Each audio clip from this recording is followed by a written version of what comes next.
ہر جگہ سے ہم اگر انالیسس کریں تو سود جو ہے وہ کہیں بھی فائدہ مند نہیں ثابت ہوا کسی بھی معاشرے کے لیے.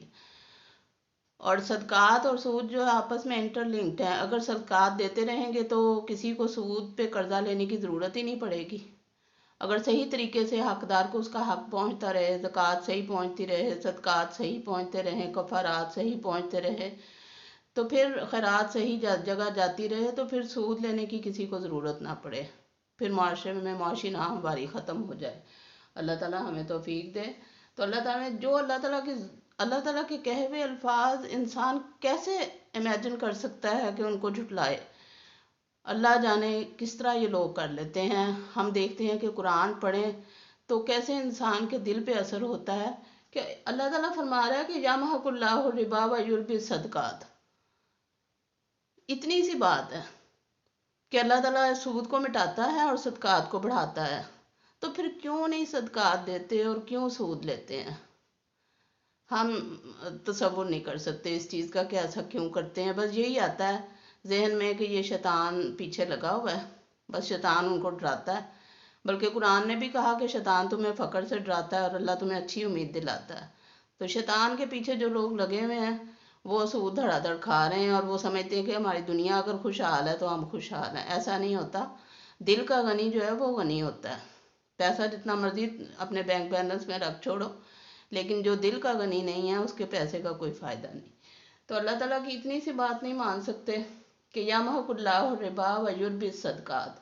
اللہ تعالیٰ سود کو مٹاتا ہے اور صدقات کو بڑھاتا ہے. تو اللہ کا وعدہ سچا ہے.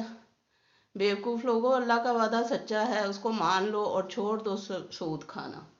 جو لوگ کھا رہے ہیں اللہ رحم کرے ان پہ.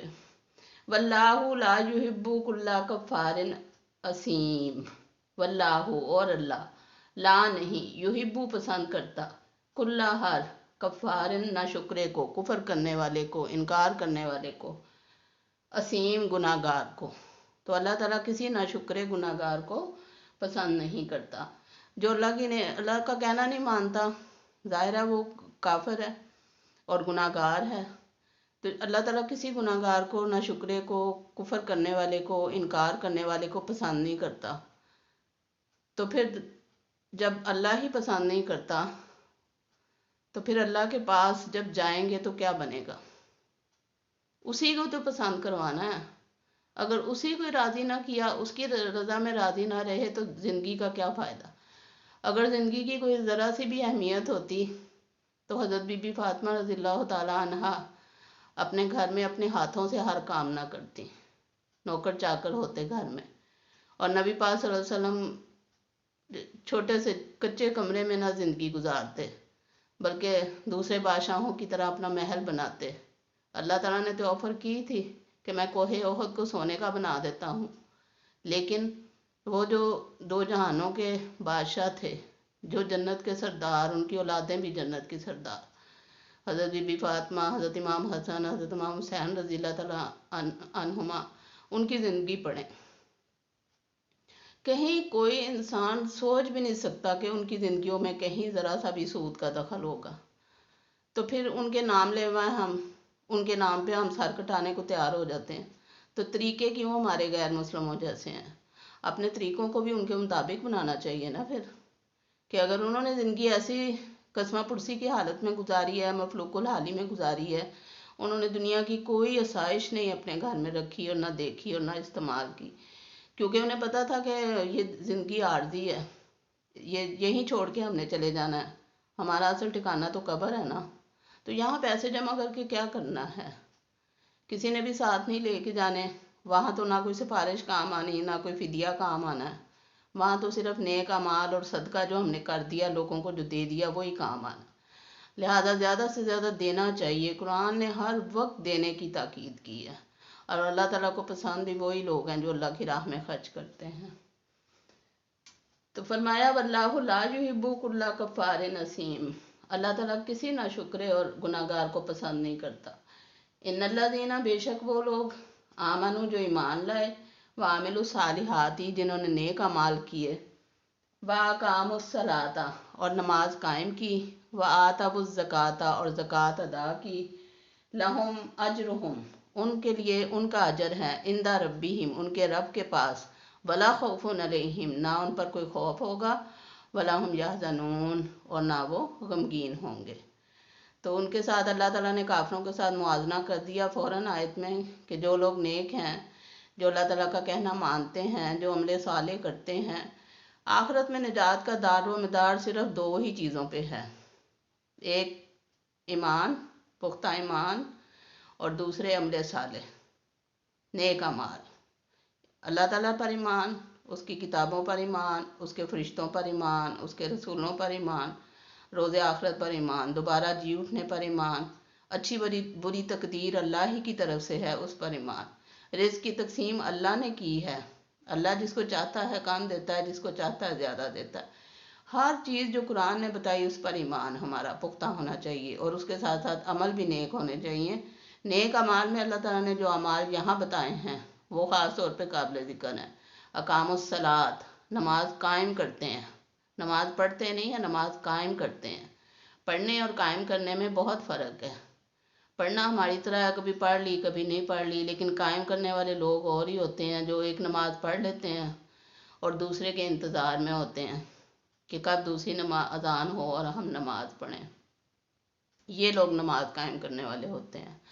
اللہ سے سچی محبت کرنے والے، دین کے ساتھ صحیح مخلص لوگ ایسے ہوتے ہیں جو نماز کی فکر کرتے ہیں، پانچوں نمازیں بڑے خشوع و خضوع سے توجہ سے پڑھتے ہیں، اللہ کی رضا کی خاطر پڑھتے ہیں، تہجد کے عادی ہوتے ہیں، اور جو زکوٰۃ ادا کرتے ہیں، کیونکہ اللہ تعالیٰ کو یہ پسند ہے کہ جو اللہ نے ہمیں مال دیا اس میں سے ہم دوسروں کو دیں، اور اس میں اتنی کم شرح فیصد رکھی اللہ تعالیٰ نے، صرف 2.5%، 2.5% صرف ہمیں اللہ تعالیٰ نے کہا ہے کہ زکوٰۃ کا دو غریبوں کو، تو اتنی کم شرح ہے یہ۔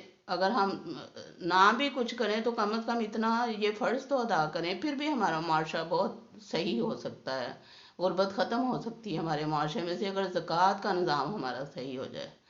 اللہ تعالیٰ ہم سب کو توفیق دے کہ ہم اللہ تعالیٰ کے شکر گزار بندے بنیں، اور اللہ تعالیٰ عباد الرحمن کی صف میں ہمیں شامل کر لے۔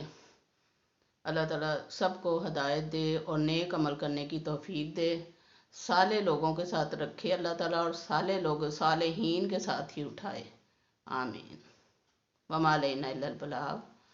سبحانک اللہم و بحمدک، اشہد ان لا الہ الا انت، واستغفرک واتوب الیک۔ اللہ حافظ۔